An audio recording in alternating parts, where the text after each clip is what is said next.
우리 말씀 보겠습니다. 오늘 말씀은 다니엘서입니다. 구약 성경 다니엘서 우리 2장을 보겠습니다.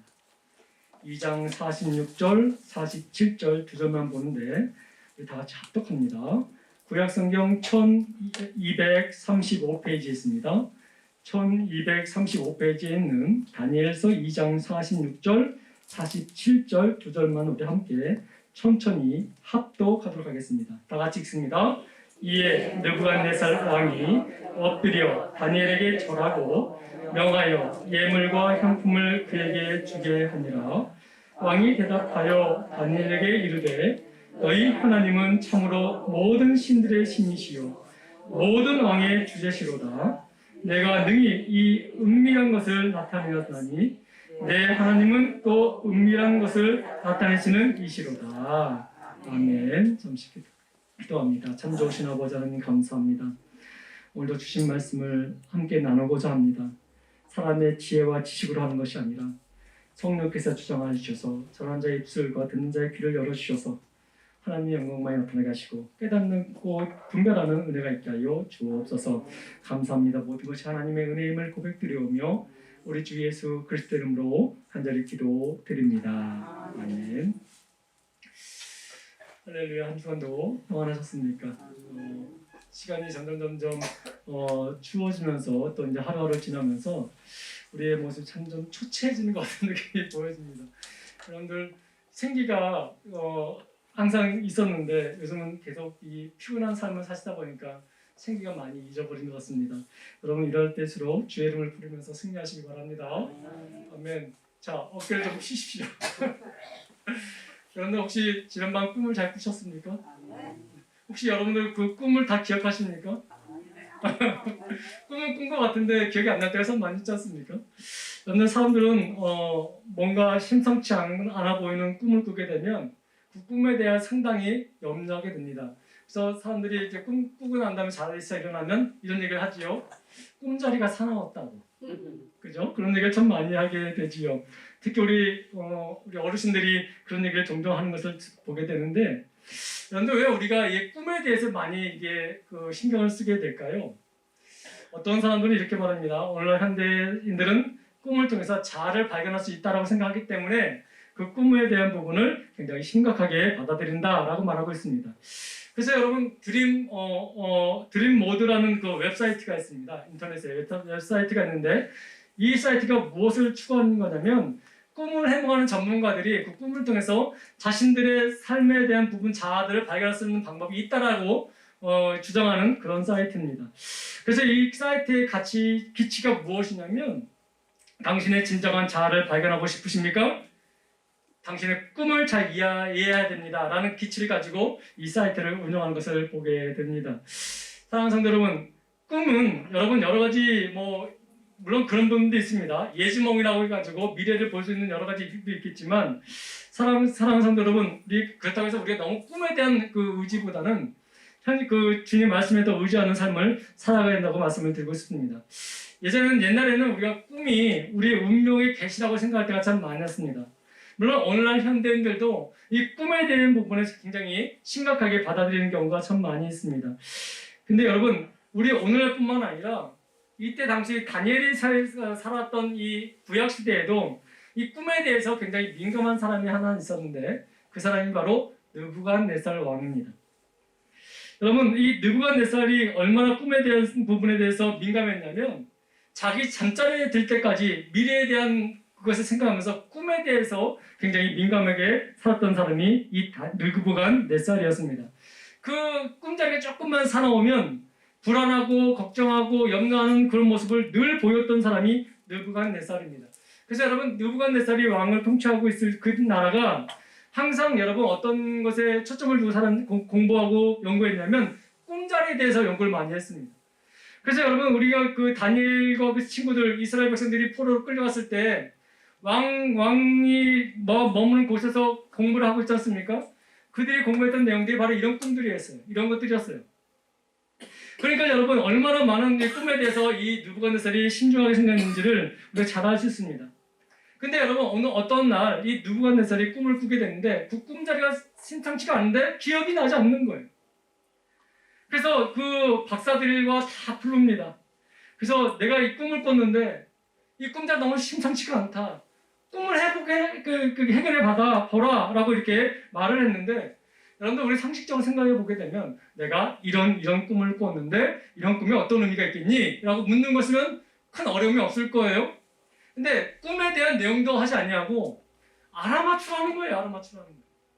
근데 그 알아맞추라는 그 꿈에 대해서 누가 할 수 있겠습니까? 근데 여러분, 이 느부갓네살이 얼마나 잔인한 왕이었냐면, 만약에 그것을 알아맞히지 못하면 너희들의 목숨을 끊어버리겠다라고 말합니다. 얼마나 두려웠겠습니까?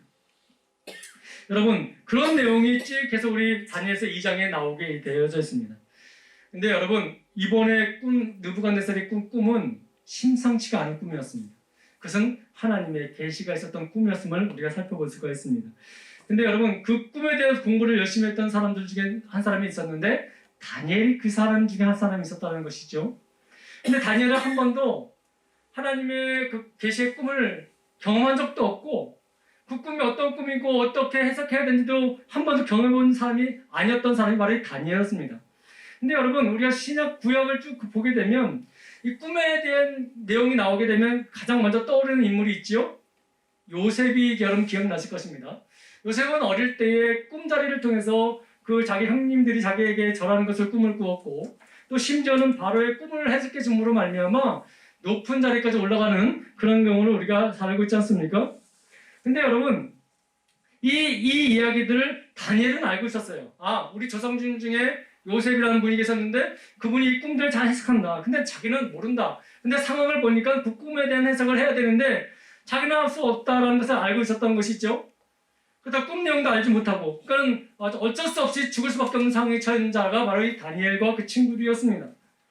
자, 근데 여러분, 느부갓네살의 꿈이 그 심리적 상태를 보여주는 것이 단순히 그냥 자기의 불안함을 보여준 것이 아니라 이번에 꿈은 하나님의 계시가 있는 꿈이었다는 것을 오늘 성경은 우리에게 말하고 있습니다. 그러니까 여러분, 누구도 알지 못하는 그런 상황 속에서 이제 죽음밖에 기대할 수밖에 없는 상황이 있을 때 하나님께서 다니엘에게 느부갓네살 꿈에 대한 것들을 환상 가운데 가르쳐주고 계십니다. 그 내용을 듣고 드디어 다니엘이 느부갓네살 왕 앞에 가게 됩니다. 그리고 왕이 본 것이 무엇인지를 말하기 시작하는데요. 그 말했던 내용이 오늘 본문은 우리가 짧아서 읽지 않았지만 너무 다 읽을 수 없기에 여러분, 우리 이 시간 함께 읽어보길 원합니다. 2장 31절과 32절, 33절을 보게 되면 그가 어떤 꿈을 꾸었는지를 우리에게 보여주고 있는데, 그거에 대해서 한번 읽어보겠습니다. 함께 읽습니다. 왕이여, 왕이 한 큰 상을 보셨나이다. 이 큰 상이 왕이 앞에 섰는데 크고 광채가 매우 찬란하며 그 모양이 심히 두려우니 그 우상의 머리는 순금이요 가슴과 두 팔은 은이요 배와 넓적다리는 놋이요 그 종아리는 쇠요 그 발의 얼마는 쇠요 얼마는 진흙이었나이다 라고 그의 꿈에 대한 부분을 정확하게 얘기하고 있습니다. 여러분, 다시 말씀드리면 느부갓네살의 꿈은 어느 한 큰 신상을 보게 된 거예요.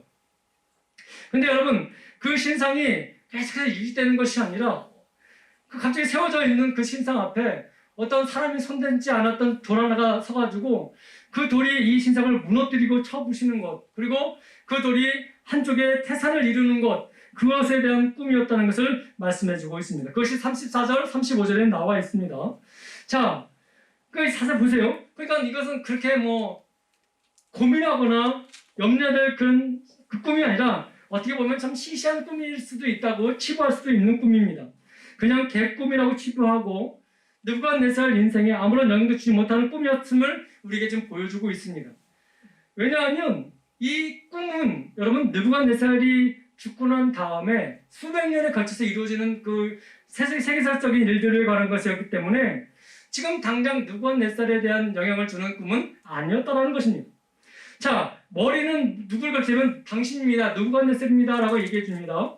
그리고 가슴과 팔과 배와 넓적다리 그리고 종아리와 발은 당신이 죽은 후에 이루어질 나라들의 모습이었는데 당신보다는 다 약한 사람들이다.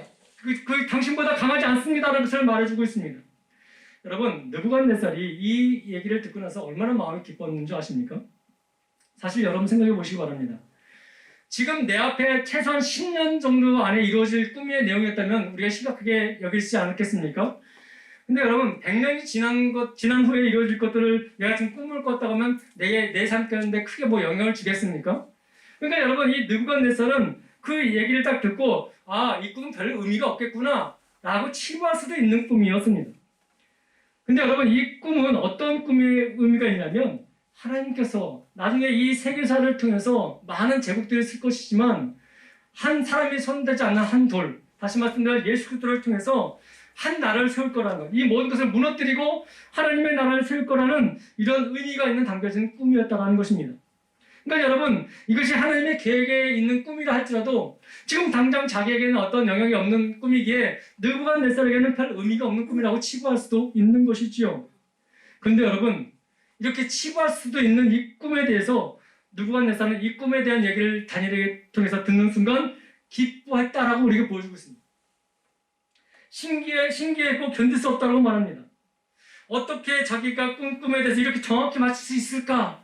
라는 의문점을 가지고 여러분 날마다 며칠 몇 날을 괴롭고 고구마 10개 먹어서 답답한 것처럼 항상 그렇게 두렵고 있었는데 심지어는 바벨론의 모든 자들이 다 죽음을 당했을 정도로 불안했던 꿈이었는데 막상 들어보고 해석까지 들어보니까 자기에게는 해롭지 않은 그냥 별다른 없는 꿈이었음을 깨닫고 나갔다는 것이죠. 근데 여러분 이 꿈을 해석을 듣는 순간 느부갓네살은 기뻤다고 말하고 있습니다. 여러분 다니엘이 느부갓네살이 당신은 순금의 머리에 있습니다 라고 말하는 그 얘기를 듣는 순간 그 느부갓네살의 마음에는 어떤 마음이 들었냐면 참 기쁨의 마음이 있었다는 것을 우리가 볼 수가 있지요. 얼마 동안 온 세상을 다스릴 것이지만 언제 당신이 무너질지 모르지만 그러나 당신은 머리이시며 순금이십니다라는 해석을 듣게 됩니다. 39절에 그렇게 나와 있죠. 이 내용을 들어서였을까? 아니면 다니엘이 놀랍게 신기할 정도로 자기 꿈을 맞추고 해석하는 것이 신기했는지 모르지만 그 얘기를 듣는 순간 느부갓네살이 땅에 엎드리는 모습을 오늘 본문을 통해서 우리에게 보여주고 있습니다. 오늘 우리가 46절부터 읽었는데 그 내용이 바로 이 내용입니다. 느부갓네살이 다시 그 다니엘이 이 해석의 꿈을 듣는 순간 땅에 엎드렸다라고 말하고 있습니다. 그리고 그에게 많은 금은보화를 주었고 향품도 주었습니다. 그리고 여러분 오늘 본문 읽지 않았지만 48절에는 그에게 귀한 벼슬도 주었다고 말하고 있습니다. 뿐만 아니라 그에게 소원을 말해보라 말하니까 다니엘이 자기의 친구들도 동일하게 그런 은혜를 받게 해달라고 구하는 것을 보고 그에 대한 부분에 대해 응답하는 모습도 우리에게 보여주고 있다고 말씀드릴 수가 있습니다. 여러분 포악하기 그지없는 이 느부갓네살에게 이렇게 마음이 변해지고 이렇게 기분 좋게 했던 이유가 무엇이었을까? 여러분 단지 다니엘의 재주가 높고 놀라웠기 때문에 그랬을까요? 그의 미래가 어둡지 않다고 해몽하는 그 해석을 들었기 때문에 그랬을까요? 어쨌든 간에 그 얘기를 듣는 순간 느부갓네살은 다니엘에게 엎드리며 또 그의 하나님을 칭송하는 것을 우리가 오늘 본문을 통해서 알 수가 있게 된다는 것이죠. 여러분 47절에 보십시오. 그 느부갓네살이 다니엘의 하나님을 어떻게 칭송하는지 보시기 바랍니다. 왕이 대답하여 다니엘에게 이르되 너희 하나님은 참으로 모든 신들의 신이시요 모든 왕의 주제이시로다. 내가 능히 이 은밀한 것을 나타내었나니 내 하나님은 또 은밀한 것을 나타내시는 이시로다 라고 고백하고 있습니다. 여기까지가 현실로 이루어진 상황이에요. 상황적인 부분으로 이루어진 상황입니다. 근데 여러분 이 말씀을 보면서 많은 사람들이 이렇게 생각할 수도 있을 것입니다. 또 많은 목회자들이 이것을 이렇게 해석해서 이렇게 설교하는 경우가 많이 있습니다. 하나님을 믿는 사람들은 그래서 다니엘처럼 이렇게 능력 있게 행동하고 능력 있게 실력을 발휘해서 그렇게 나가게 되면 이방인들이 하나님의 영광을 그 사람을 통해서 높이 들릴 것입니다. 역시 하나님만 의지하고 하나님 앞에 기도만 하니까 하나님께서 복 주시고 그를 총리로 세우시게 하셨고 그런 말미암아 형통과 형통의 복을 주셨습니다. 그리고 그것을 보면서 이방인들이 하나님께 영광을 돌리게 된 것입니다. 그래서 여러분들 항상 하나님 앞에 열심히 사십시오. 하나님을 믿으며 사십시오. 그래서 공부도 열심히 하셔야 됩니다. 실력도 쌓아야 됩니다. 칭찬받는 사람이 되십시오. 탁월해야 됩니다. 그래서 좋은 집도 사서 거기서 지내셔야 됩니다. 그래서 믿지 않는 사람들에게 믿는 자들이 얼마나 세상에서 잘 사는지를 여러분들 보여주셔야 됩니다. 라는 제목으로 설교하신 분들이 너무 많다는 거예요. 근데 여러분 곰곰이 생각해 보자고요. 그 얘기를 하기 위해서 하나님께서 이 상황을 우리에게 지금 보여주셨을까요? 여러분 단순히 그 정도로 우리에게 메시지를 전하기 위해서 이 사건을 보여주신 것이 아니에요, 여러분. 물론 하나님을 잘 믿고 하나님을 의지하며 하나님께 기도하면 하나님 그의 삶을 인도하신 것은 맞습니다. 그렇죠? 근데 여러분 사실 그 메시지로만 끝날 내용이 아니라는 것이에요. 이 메시지는. 여러분 느부갓네살이 다니엘 앞에 무릎을 꿇고 금은보와 또 벼슬을 준 것이 사실 여러분 그렇게 대단한 일입니까? 다니엘은 그것을 대단히 여겼을까요? 여러분 다니엘서 2장을 쭉 계속 보게 되면 다니엘은 지속적으로 모든 일의 주제는 하나님이신다는 것을 강조하고 있어요.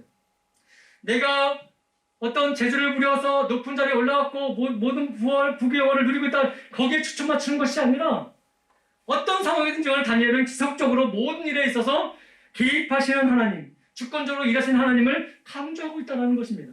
그렇다면 여러분 이것이 2장의 초점이었다면 우리는 하나님 앞에 모든 것을 잘 의지하고 나면 복받습니다. 이것이 주제가 아니라는 거예요, 여러분.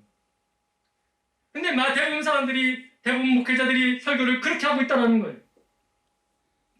여러분, 이 다니엘이 이렇게 할 수 있었던 그 능력이 다니엘의 재주였을까요? 여러분, 다니엘의 재주가 아니었음을 우리에게 성경을 보여주고 있는데 18절 한번 볼까요? 여러분, 오늘 18절 말씀 한번 보여주길 원합니다. 18절입니다. 함께 읽습니다. 하늘에 계신 하나님이 이 은밀한 일에 대하여 불쌍히 여기사 다니엘과 친구들이 바벨론의 다른 지혜자들과 함께 죽임을 당하지 않게 하시기를 그들로 하여금 구하게 합니다. 아멘. 하나님이 하시겠다는 거예요. 하나님이 하시겠다.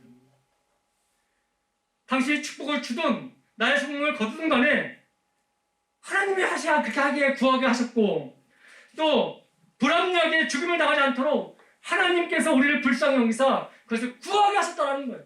그럼 뭐예요? 이 재주는 내 재주가 아니라 하나님의 영광이었고 하나님의 능력이었음을 강조하고 있어요. 그러면서 다니엘이 찬송을 합니다. 하나님을 찬송하는데 다니엘서 2장 20절과 21절에 뭐라고 찬송하는지 보시기 바랍니다. 함께 읽습니다. 다니엘이 말하여 이르되 영원부터 영원까지 하나님의 이름을 찬송할 것은 지혜와 능력이 그에게 있음이로다. 그는 때와 계절을 바꾸시며 왕들을 폐하시고 왕들을 세우시며 지혜자들에게 지혜를 주시고 청명한 자에게 지식을 주시는도다 라고 찬양하고 있는 거예요.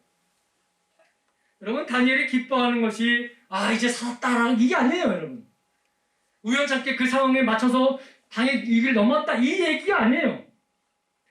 모든 것이 하나님의 주권 안에 있습니다라는 것을 강조하고 있기 때문에 그렇습니다. 그것을 깨달으니까 그것을 아니까 다니엘이 어땠다는 거예요?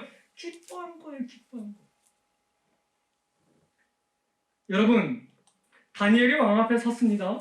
왕이 다니엘에게 뭐라고 얘기합니까? 네가 정녕 내 꿈, 내 그것에 대한 해석을 할 수 있겠니? 라고 말하는 것이 있습니다. 이것을 좀 더 지극하게 말하면 이렇게 묻는 것입니다. 내가 꿈꾸는 거 해석을 네가 정말 나에게 알려줄 수 있니? 이 말이에요.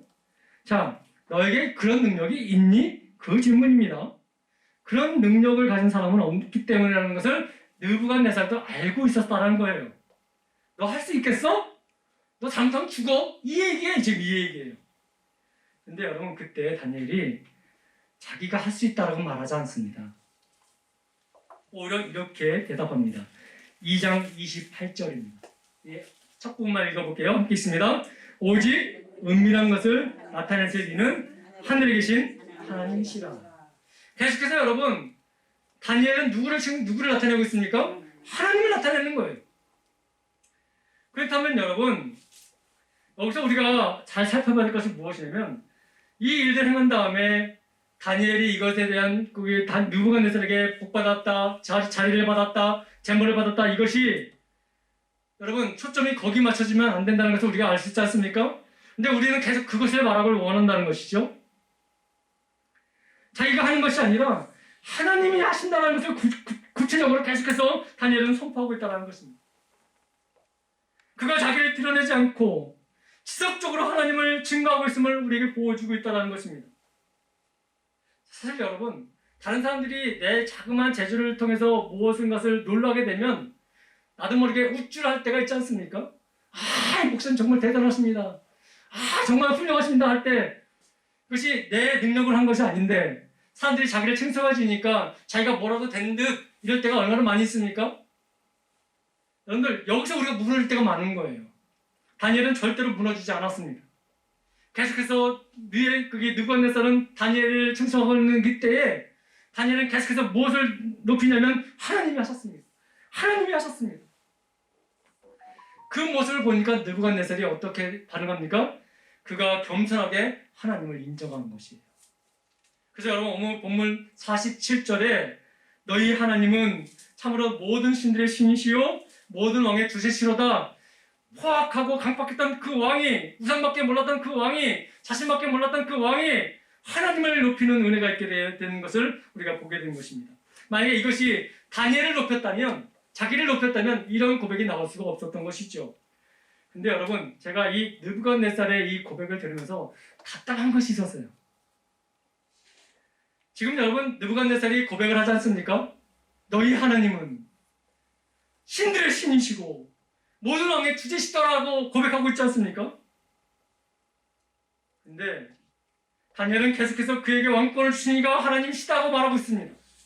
모든 은밀한 것을 주관하시는 분도 하나님이시라고 말했는데, 또한 여러분, 이 느부갓네살도 스스로 자기 입으로 너희 하나님은 만왕의 왕이시고 신들의 신이라고 고백하고 있는데 왜 그렇게 고백하는 자기 자신은 그 하나님을 나의 하나님이라고 고백하지 않고 있냐는 얘기예요. 그렇게 신들의 신이시라면, 그렇게 우상 앞에 절하는 느부갓네살이 왜 그 신들의 신인 하나님을 나의 하나님이라고 고백하고 있지 않냐는 얘기예요.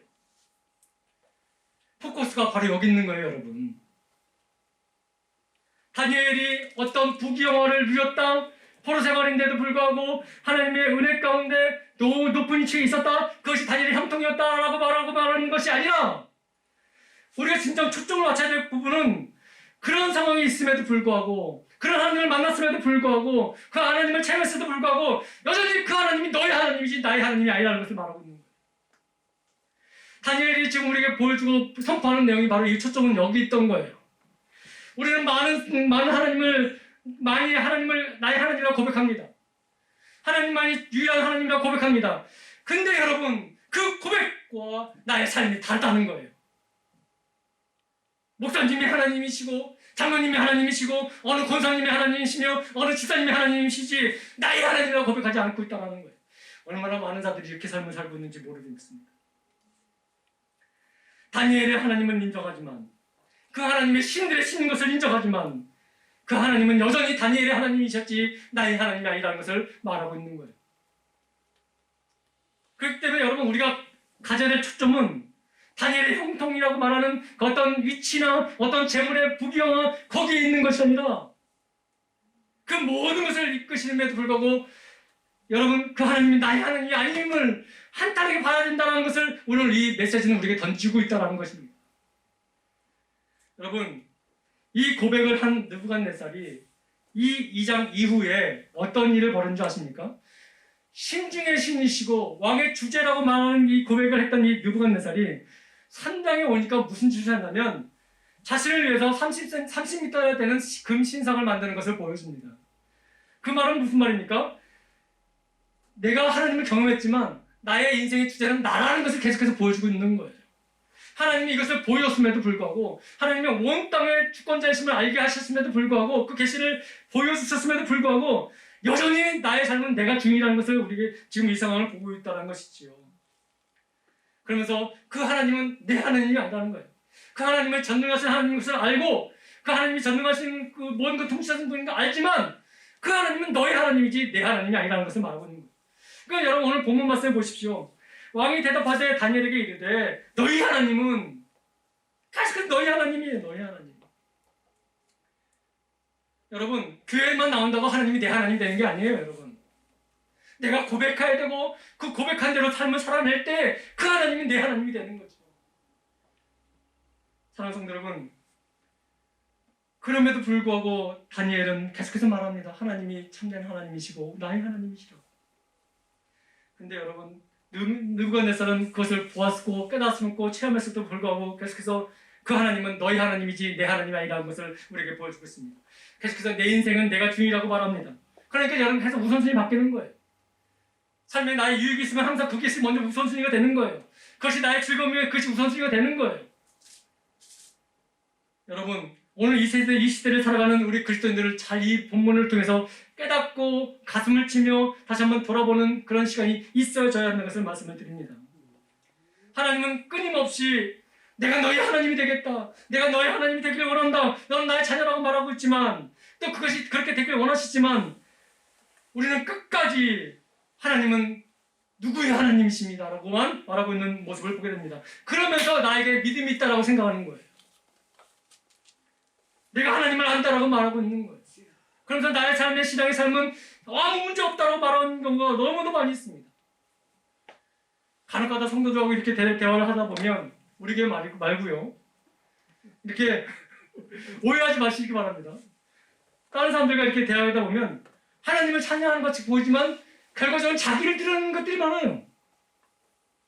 그래서 듣고 가만히 있으면 저 사람이 하나님을 찬양하는 거야, 자기를 찬양하는 거야. 이렇게 느낄 때가 참 많아요. 그 모습이 어떤 모습이냐면 바로 느부갓네살 왕의 모습인 거예요. 나 하나님 인정한다. 근데 그 하나님은 너희 하나님이지 내 하나님이 아니다라고 말하고 있습니다. 은연중에 그렇게 말하고 있고 직접적으로 그렇게 말하고 있다는 거예요. 안타깝게도 이 한국교회 안에 이렇게 살아가는 사람들이 많이 있어요. 내가 위로받기 위해서, 내가 힘들 때 위로받기 위해서 하나님을 찾지, 내가 즐겁고 좋을 때 하나님을 나와서 하나님을 찾는 자가 그렇게 많지 않다는 것입니다.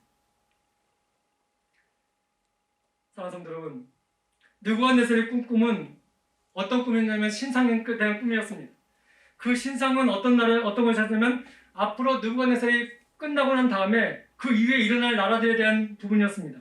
근데 그 나라들을 사람이 손대지 않는 한 돌이 일어나서 쳐서 부서뜨리고 그 후에 그 돌이 태산을 이룬다는 그런 꿈, 온 땅에 그 돌이 태산을 이룬다는 그 꿈이었습니다. 그래서 여러분, 이 꿈의 해석은 단지 느부갓네살을 위로하는 꿈이 아니라 여기는 하나님의 계시가 있었다고 말씀드렸습니다. 다시 말씀드리면 장차 만물 중에 충만하시게 된 그 건축자의 버린 돌, 즉 다시 말씀드리면 예수 그리스도를 통해서 하나님의 나라가 도래한다는 꿈의 해석이 이 꿈의 직접적인 핵심이었다는 것입니다. 그러니까 여러분, 사람들이 세운 업적과 사람들이 쌓아놓은 높은 것들은 안전하지도 행복하지도 않다는 것을 강조하는 핵심의 꿈이 바로 이 꿈이었습니다. 하나님의 나라가 반드시 이루어질 것이며 그 일들은 하나님께서 약속하신 그 독생자 예수 그리스도를 통해서 이루신다라는 그 꿈이 이미 구약시대 때의 느부갓네살을 통해서 다니엘의 그 해석을 통해서 우리에게 좀 보여주고 있다는 것입니다. 그런데 그럼에도 불구하고 느부갓네살은 포기할 수가 없었던 거예요. 그 하나님은 내 하나님이 아니라는 것이죠. 내 하나님이라고 부를 수 없었고 끝까지 너희 하나님이라고 부르고 있다는 것입니다. 사랑하는 성도 여러분, 느부갓네살의 경우 하나님에 대한 정보가 부족해서 이해심이 떨어져서 그것이 아니었습니다. 많은 사람들이 이렇게 말합니다. 전도하게 되면 하나님을 보여주면 믿겠다고. 여러분, 이 말은 자기의 인생의 주권을 포기할 수 없다는 합리화시키는 내용이라고 말씀드릴 수가 있는 거예요. 하나님은 늘 하나님이 어떤 분인가를 우리에게 보여주셨습니다. 느부갓네살도 그것을 보았습니다. 그럼에도 불구하고 느부갓네살은 자신의 가지고 있는 힘과 소유를 지키기 위해서 계속해서 불안해하면서 그것을 붙잡고 있었던 모습을 우리에게 보여주고 있습니다. 그리고 그 인생을 지킬 수 있는 분은 하나님이시라는 것을 계시를 받았음에도 불구하고 하나님의 능력을, 하나님의 힘을 보았음에도 불구하고 인정했음에도 불구하고 그럼에도 불구하고 느부갓네살은 여전히 하나님을 자신의 하나님이라고 인정할 수 없고 결국 하나님과 대적하고 싸워야 될 자신의 그 신상을 세우는 그런 치졸하고 불쌍한 짓들을 지금 하고 있다는 것입니다. 강해 보이고 화려해 보이지만 한 돌에 의해서 맥없이 부서져뜨릴 쇠요, 철이요, 은이요, 금에 불과한 그 인생이 아직도 깨닫지 못하고 하나님을 나의 하나님이라고 고백하지 못하는 그런 모습을 보여주고 있다는 것입니다. 사랑하는 성도 여러분, 하나님의 능력과 위엄을 보고도 그 하나님을 나의 하나님이라고 고백하기보다는 여전히 자기의 삶의 주인이 자기 자신이 되기 위해서 원하는 그 느부갓네살의 그 답답하고 치열한 모습이 여러분 보이십니까? 그 모습이 나의 모습이 아니라고 여러분 단호하게 말할 수 있습니까? 여러분, 우리가 진정으로 다니엘에게서 위로를 받아야 되는 것, 그의 형통이라고 생각하는 것들은 다니엘이 단순히 바벨론의 총리가 되었던 사실이 아니라는 거예요, 여러분. 성공했다, 복을 주셨다, 총리가 되었다라는 것에 집중하는 것은 무엇을 바라보는 거냐면 하나님을 바라보는 것이 아니라 다니엘을 보고 있는 거예요. 다니엘은 지속적으로 그 일을 행하신 분이 자기가 아니라 하나님이라고 말하는데도 그 하나님을 보지 않고 다니엘을 보면서 그것을 부러워하면서 내가 잘 되면 하나님의 은혜요 라고 말하는 것입니다.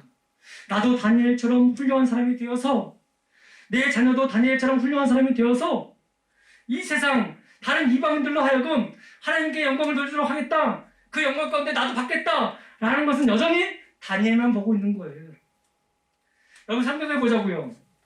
다니엘이 세상에서 출세한 것을 동경한다면 다니엘보다 느부갓네살이 더 높지 않습니까?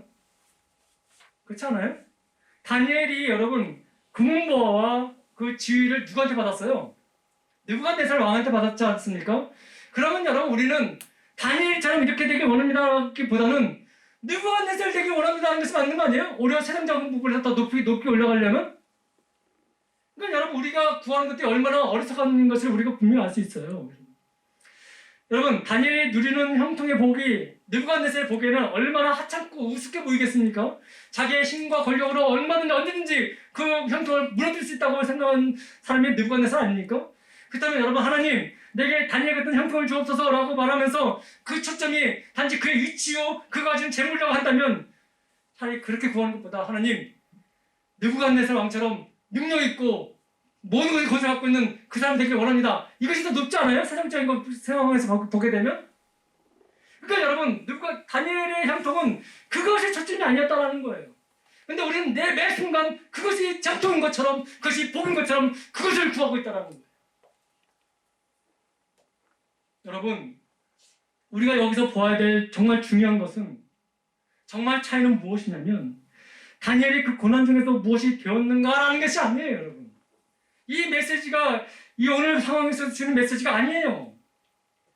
아직도 제 시간 제법 긴 시간을 살면서도 살아야 될 그 특별히 우리 젊은이들이 좀 있으면 좋겠는데 젊은이들과 여러분의 자녀들이 정말 그들이 가질 꿈이 단지 이 땅에서 하나님을 믿으면서 출세하고 재물을 얻어서 다니엘처럼 이렇게 형통의 삶을 살기 원한다. 이것에 주목하게 하면 안 된다는 거예요. 이 메시지는 무엇이냐면 그 꿈을 들었고 그 꿈이 어떤 내용이었고 그것이 어떤 하나님의 영광이었고 어떤 하나님의 능력인지를 들었음에도 불구하고 체험했음에도 불구하고 느부갓네살이 어디에 선택해서 어디에 서 있는가 거기에 초점을 맞추고 있으라는 거예요. 이해가 되십니까 여러분? 하나님의 정말 신주의 신이라고 말했음에도 불구하고 그 해석과 그 체험을 받았음에도 불구하고 지금 느부갓네살은 어디에 서 있는 얘기예요. 하나님을 보여주면 믿겠다고 말하면서도 하나님을 보여줘도 그 선택의 자리가 하나님 앞에 있는 것이 아니라 자기에게 있는 이 느부갓네살의 이 모습을 보면서 집중해 보라는 얘기예요. 다니엘이 부자가 된 것이 중요한 것이 아니라 그 모든 것이 다 드러난 뒤에도 느부갓네살은 어디에 있는지 어디에 주목하고 있는지 그것을 기억하라는 것을 말씀하고 있는 거예요. 모든 신 중의 신이시요 모든 왕의 주이되신 하나님이 나의 하나님인지 너희 하나님인지를 살펴보라는 거예요.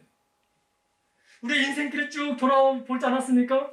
그래서 다 하나님의 은혜라고 고백하면서도 오늘 또 내일 장차에 일어날 일들을 내가 염려하고 내가 근심하며 하나님을 이렇게 기도하지 않냐고 내가 하나님께 뭐 맡기지 않냐고 내가 계획하고 내가 어떻게 해야지라는 내 계획만 본다면 느부갓네살과 동일하다는 거예요. 여러분.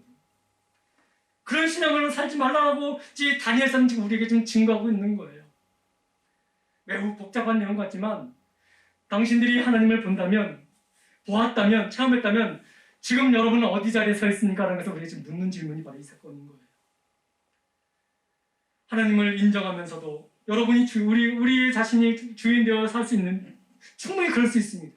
내가 하나님을 고백하면서도 나의 삶이 내가 주님인 것처럼 살 수 있다는 거예요.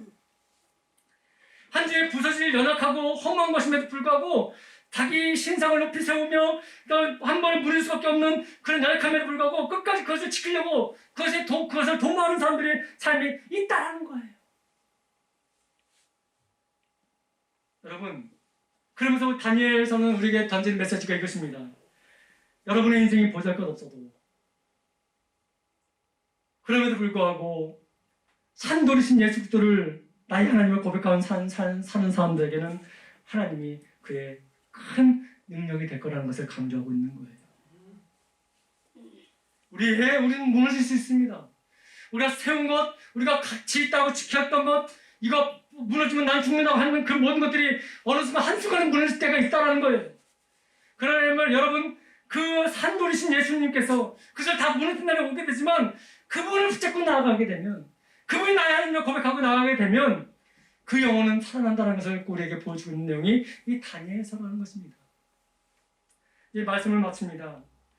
다니엘의 진정한 형통은 하나님의 도우심으로 느부갓네살을 통해서 인정받아서 재물을 얻어서 좋은 지에 갔다, 그것이 아니에요, 여러분. 다니엘의 형통은 바로 그 하나님이 네 하나님이라고 고백하는 그것이 그의 형통이라고 말씀드릴 수가 있는 거예요. 여러분들도 정말 그 마음에 확신이 있다면 저를 한번 따라 보시기 바랍니다. 다니엘의 하나님이 내 하나님이다. 이것이 여러분 고백되어져야 되는 거예요. 이것이 진정한 복이고 이것이 진정한 형통이라고 말씀드릴 수가 있는 것이고, 이 다니엘서가 우리에게 주시는 메시지가 바로 그것입니다. 우리는 여전히 하나님을 믿으면서 이 땅에서 잘 되고 남들보다 방학간이 더 있고 화장실이 더 있는 그런 곳에 살기를 원하면서 그것이 막 신앙의 목표이냐, 그렇게 살 때가 얼마나 많이 있습니까? 다니엘이 우리에게 지금 보여준 내용은 그것이 아니에요. 그렇게 비록 힘들 수 있습니다. 고난당할 수 있습니다. 가난하지만 연약하지만 그렇게 살 수 있습니다. 그럼에도 불구하고 나의 하나님이 이것을 고백하기 원하신 것이 이 메시지라는 것입니다. 여러분, 이 메시지를 여러분 잊지 마시고 여러분의 고백이 되기를 원합니다. 여러분의 삶의 주인은 여러분 입술로만 하나님이 아니라 나의 하나님이라고 고백할 수 있는 그런 놀라운 역사가 있어야 된다고 말씀드렸습니다. 우리 예담교회 모든 지체들이 다니엘처럼 열심히 공부하고 성실하게 열심히 일하면서 이방인에게 인정받고 출세하는 것이 물론 중요합니다. 그런데 그럼에도 불구하고 그 하나님은 여전히 나의 하나님이다, 그렇게 고백할 수 있는 그런 모습이 되길 간절히 소망합니다. 여기 계신 모든 분들이 그런 고백으로 살아가는 은혜가 있기를 소망합니다. 힘들게 생을 살지라도 다니엘이 하나님이 내 하나님이라고 고백하는 우리에게 참된 복이 있음을 깨달으시기 바랍니다. 명심하십시오. 하나님은 내 하나님이 되셔야 됩니다. 누구의 하나님이 아니라, 그리고 나에게 보여주면 믿겠다고 말하는 내 중심의 삶이 아니라, 그럼에도 불구하고 주님은 여전히 나의 하나님이십니다 라고 고백하는 그런 모습이 되어질 때 진정한 회복과 진정한 부흥은 이루어지게 될 줄 믿습니다. 기도하겠습니다. 하나님 감사합니다. 하나님은 때마다 일마다 시마다 부지부식간이라도 우리에게 하나님이 하나님 되심을 나타내 주셨고 보여주셨습니다. 그럼에도 불구하고 때로는 우리가 연약하고 부족하고 믿음 없어 항상 그것을 보면서도 낙심하고 절망하며 여전히 누구의 하나님이라고 부르짖을 때가 얼마나 많이 있었는지요. 하나님 다시 한번 구합니다. 저를 비롯하여 우리 예담의 모든 권속들이 오직 주님만이 나의 하나님이십니다. 어떤 환경과 어떤 처지 속에서도 주님의 인도하심과 신실하심을 믿기에 주님은 여전히 나의 하나님이십니다 라고 고백되어지는 그런 공동체 되게 하여 주옵소서. 늘 승리의 삶을 살아갈 수 있도록 하나님 은혜를 부어주옵시고, 그것에만 만족하는 것이 아니라 나의 삶이 늘 하나님을 찬양하며 하나님을 인정해드리는 그런 삶이 되게 하여 주옵소서. 감사드리며 예수님의 이름으로 간절히 기도드립니다. 아멘.